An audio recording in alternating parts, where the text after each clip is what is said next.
You will hear a conversation between a senior librarian and a woman interested in working at the library. First, you have some time to look at questions 1 to 7 on pages 109 and 110.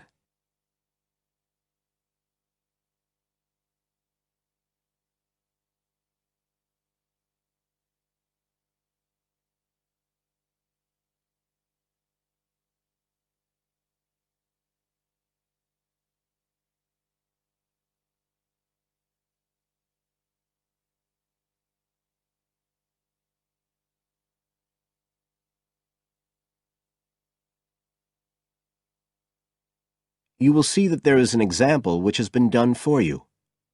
On this occasion only, the conversation relating to this will be played first. I'm interested in doing some work for the library. Are you the person to speak to? Yes. Right. Well, what sort of work are you interested in? Well, I've just come to live here in Australia. I don't want a full-time job until my children have settled down, but I really need to get out of the house a bit. And I heard you need voluntary workers for various projects? Right. The woman is interested in voluntary work, so C has been circled in the example. Now we shall begin. You should answer the questions as you listen, because you will not hear the recording a second time. Listen carefully and answer questions 1 to 7. I'm interested in doing some work for the library. Are you the person to speak to? Yes. Right. Well, what sort of work are you interested in? Well, I've just come to live here in Australia. I don't want a full-time job until my children have settled down, but I really need to get out of the house a bit. And I heard you need voluntary workers for various projects? Right. But I don't know if I have the right skills. Well, we do provide training. Oh! We always include an orientation to the library, together with emergency procedures. That's fire regulations, emergency exits, first aid so you can cope with accidents or sudden illness. Things like that which are necessary for anyone who's working with the public. Then we give specialist training for particular projects, like using our database system. I do have quite good computer skills, in fact. Oh, great. Is there any sort of dress requirement? Well, all staff have to wear a name badge, so they can be identified if they go outside the staff-only areas. But apart from that, there aren't many regulations. We ask you to sign in and sign out for insurance purposes, but that's all. How about transport? Do you live locally? Well, not too far away. I'm at Porpoise Beach. My husband needs a car during the day, but it's only about 20 minutes on the bus. In fact, we can reimburse part of your travel expenses in that case. Oh! Would that be the same if I came by car? No, because parking is such a problem here. One thing we are looking for, though, is someone who can drive a minibus. No problem. So, do the projects involve going outside the library? Some, yes, but not all. We've just finished one which involved working with photographs taken of the area 50 or 100 years ago. It basically involved what we call encapsulation. Putting them in some sort of covers to keep them safe? Exactly. It's time-consuming work, and we were very grateful to have help with it. Then, sometime next year, we're hoping to begin working on an initiative involving the sorting and labelling of objects relating to local history. We'll be needing help with the cataloguing. Oh, I'd definitely be interested. How about at present? Well, we have a small team who work to support those who are unable to read. Working with the blind? Yes, or other groups who have reading difficulties. We provide volunteers with equipment so that they can take books home with them and read them aloud onto CDs. We're gradually building up a collection that can be lent to those who need them. I can see it would be useful, but I'd really like to do some sort of work where I can get the chance to meet people. How about reading stories to children? That's done by our regular staff. But we do have another project. It's a very long-established scheme which involves helping those who are unable to have direct access to the library. Oh, I noticed someone with a trolley of books when I was at the hospital last week. That sort of thing. That would have been one of ours, yes. It's one of our most popular services. Lots of people who wouldn't dream of going to the library normally, or when they're at home, borrow a book when the trolley comes round the ward. I can imagine. Yes, I'd definitely be interested in that. Right, so how do I enrol? Well, we do ask all volunteers to commit themselves to a regular period each week. I could probably do 5 or 6 hours. Oh, be careful not to take on too much. But we do need someone for a couple of afternoons, from 2 to 4, so 4 hours altogether. That sounds fine. Before you hear the rest of the conversation, you have some time to look at questions 8 to 10 on page 110.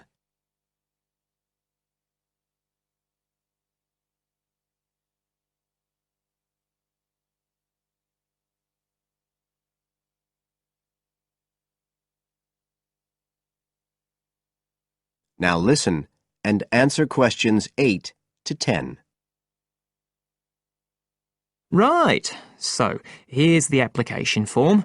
It asks the usual questions, name and address and telephone number. You also need to fill in details of who we should get in touch with in case of any accident or problem like that. We do need to have that filled in. And there's a space for date of birth, but that's only if you're over 75, so we won't worry about that. No. Oh, it asks for qualifications. Do I need to provide certificates? They're not necessary. We'll need the names of 2 referees, not relatives or family members, obviously. What else? Signature of parent or guardian. That won't be necessary, as I assume you're over 18. Yes. What's this? It says civil conviction check. That's a document we have to provide by law for those working on projects involving children, so we won't need it in your case. But you will need to sign this separate document. That's a copy of commitment. It's basically an agreement to work according to the library guidelines. So, if you'd like to fill this all in, you can do it here or take it home, whichever you prefer. I'll take it home if that's okay. Right, well, thank you for your time. That is the end of section 1. You now have half a minute to check your answers.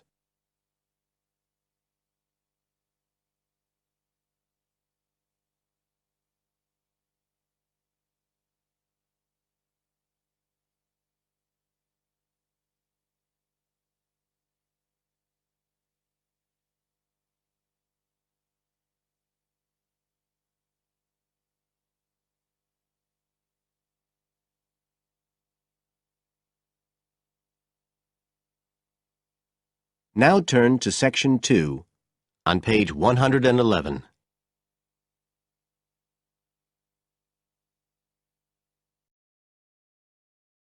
Section 2. You will hear part of a local radio program about fighting air pollution in Canadian towns. First, you have some time to look at questions 11 to 14 on page 111.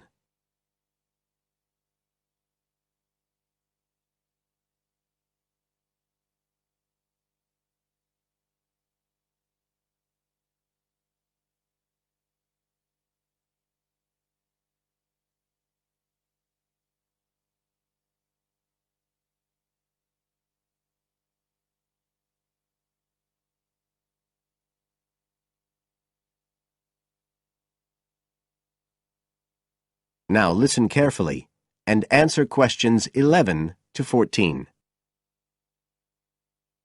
Good morning, folks, and welcome to the Information Roundup on your own local radio station. This is Larry Knowles talking to you this morning on Tuesday, the 25th of May.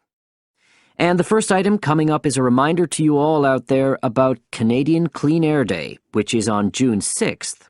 In case you weren't around for the last one, this is a chance for Canadians everywhere to focus on the problems of air pollution and to actually try to do something to help reduce the problem. How many Canadians do you think die annually because of air pollution? 2,000? 3,000? Well, the rate is a staggering 5,000, and it's likely to grow, unless we do something. And it's this concern with your health that's the driving force behind the government campaign that is sponsoring Clean Air Day. So what causes air pollution in the first place? Well, the transportation sector accounts for 27% of all greenhouse gases produced in Canada. It's also the biggest source of that thick, polluted air from traffic fumes that we call smog. And it's the tiny particles and ground-level ozone in smog that are the main causes of health problems and even deaths across the country. Of course, it's worse in the big cities, but researchers have only recently realized that all you need are low levels of air pollution to seriously damage your health, so we're all at risk. You now have some time to look at questions 15 to 20 on page 111.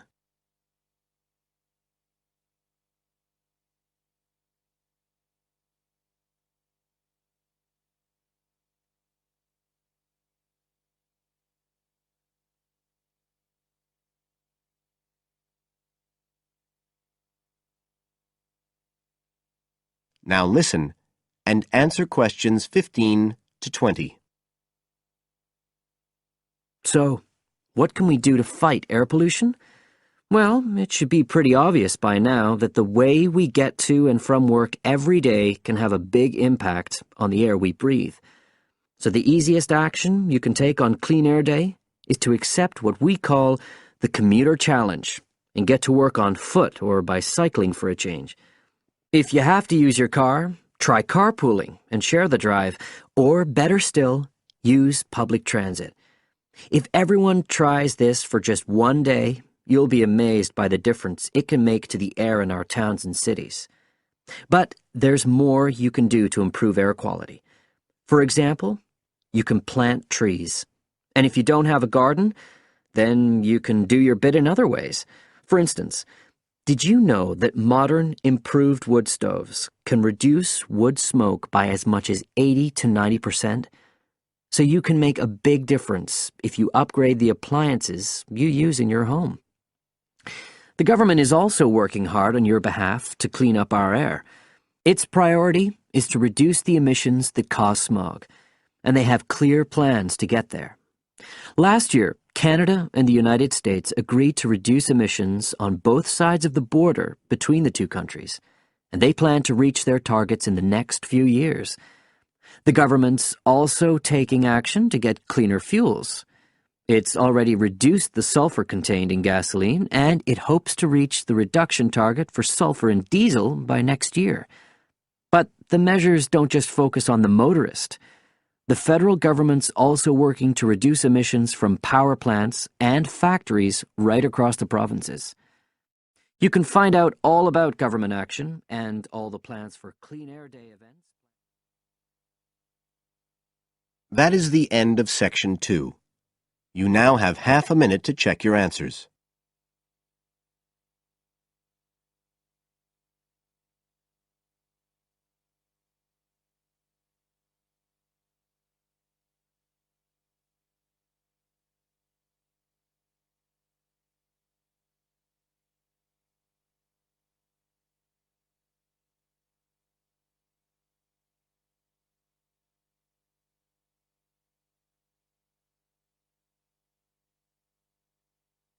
Now turn to section 3 on page 112.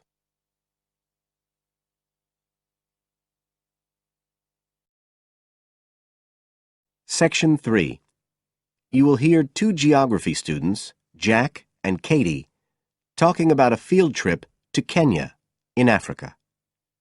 First, you have some time to look at questions 21 to 24 on page 112.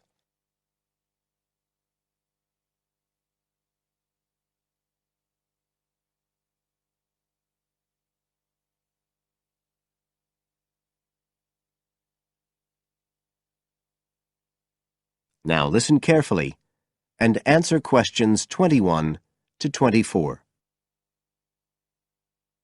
Katie, hi. Thanks for inviting me round. Oh, thanks for coming.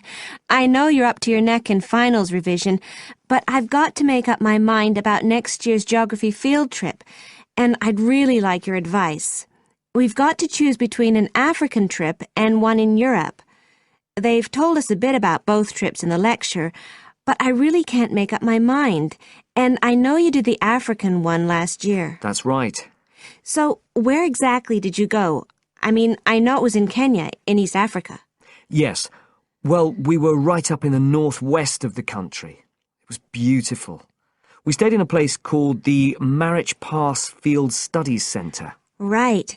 Dr. Rowe said the accommodation was traditional African-style cottages. He had a special name for them. Bandas. Yes, they're fine. You have to share, 2 or 3 people together.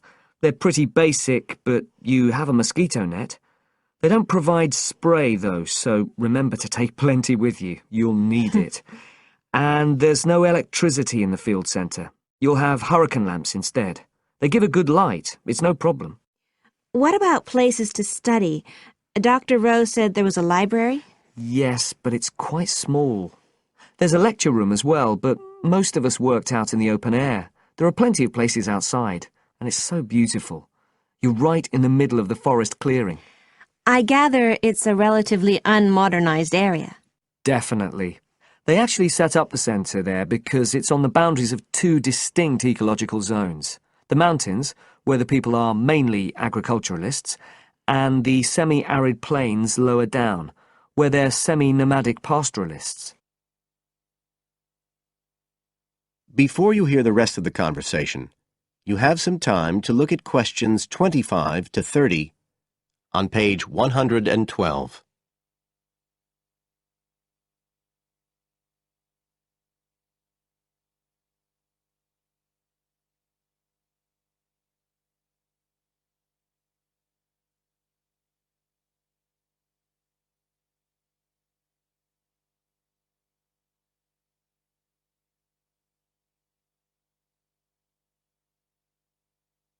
Now listen and answer questions 25 to 30.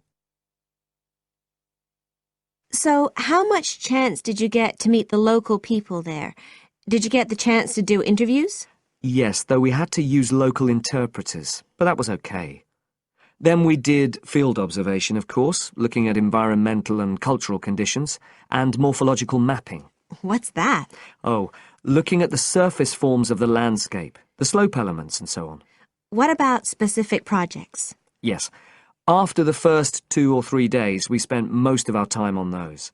We could pretty well do what we wanted, although they all had to relate to issues concerned with development in some way.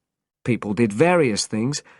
Some were based on social and cultural topics, like the effect of education on the aspirations of young people, and some did more physical process-based studies, looking at things like soil erosion. My group actually looked at issues relating to water, things like sources such as rivers and wells, and quality and so on. It was a good project to work on, but a bit frustrating. We felt we needed a lot more time, really. Right. Dr. Rowe did say something about limiting project scope. Yes, he told us that too at the beginning, and I can see why now. What else? Well, we had some good trips out as part of the course. We went to a market town, a place called Sigur. That was to study distribution. And to look at agricultural production, we went to the Weiwei Valley. That's an important agricultural region. And what about animals? Did you have a chance to go to a national park? Sure. We did a trip on the last day, on the way back to the airport at Nairobi. But actually there was lots of wildlife at the field centre. Vervet monkeys and baboons and lizards. It does sound good. It was excellent, I'd say. In terms of logistics, it was very well run. But it was more than that. I mean, it's not the sort of place I'd ever have got to on my own. And it was a real eye-opener. It got me really interested in development issues and the way other people live. I did find it frustrating at the time that we couldn't get as far as we wanted on the project. But actually, I'm going to follow it up in my dissertation. So it's given me some ideas and data for that as well. So you'd say it was worth the extra money? Definitely. That is the end of Section 3. You now have half a minute to check your answers.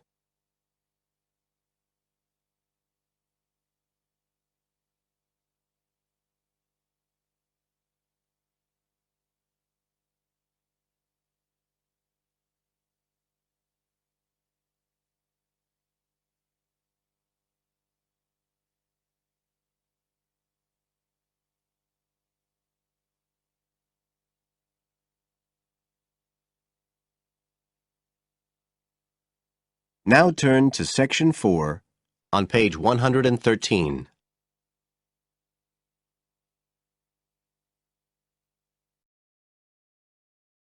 Section 4.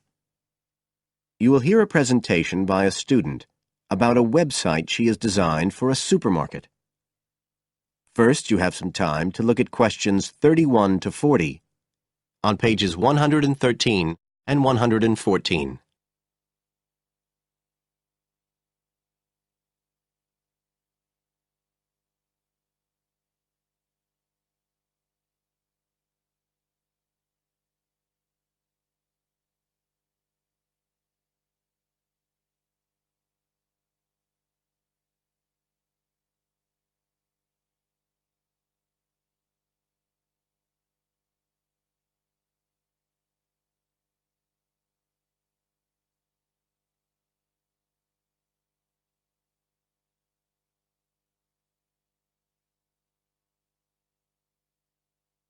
Now listen carefully and answer questions 31 to 40.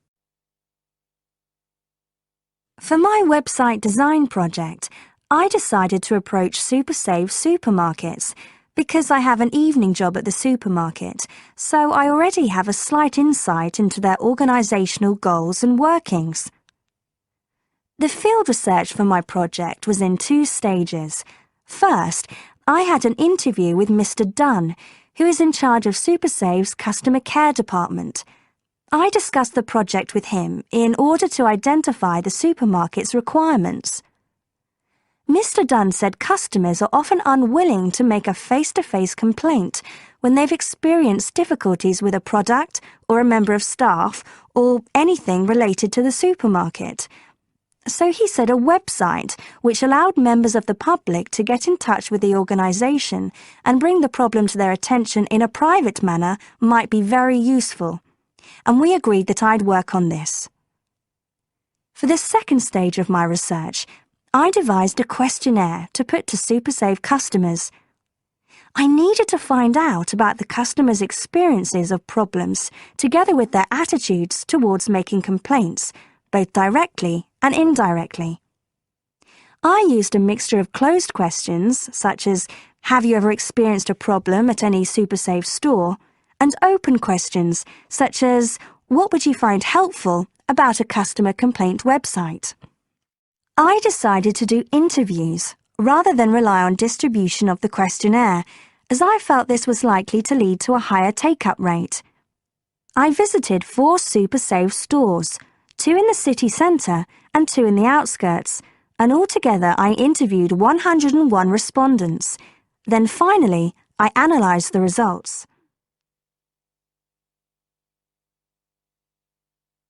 I found the results of the questionnaires to be very informative.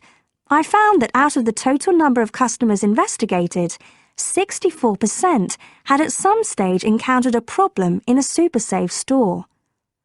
Out of these people, the vast majority said that they hadn't reported the problem to any member of staff.